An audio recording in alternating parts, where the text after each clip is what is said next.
ஜடாமுடியில் சூலமேந்தி ஆடுகின்ற என் சிவா விடாது வேண்டும் உந்தன் பக்தன் வார்த்தை என்று கேட்கவா பராரி கோலம் சூடி நின்று ஆடும் தில்லை நாதனை கடை கண் பார்க்க தொல்லை எல்லாம் எம்மை விட்டு போகுமே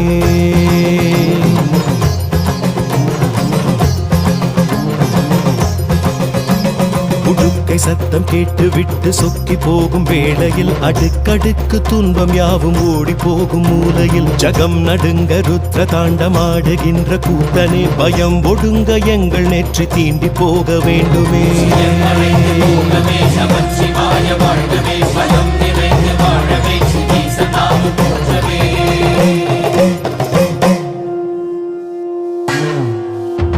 அளந்து பார்க்கும் பூமி எங்கும் உந்தன் பாதம் போடியே மலர்ந்து வாசம் வீசும் பூக்கள் சொல்லும் உந்தன் ஜாடை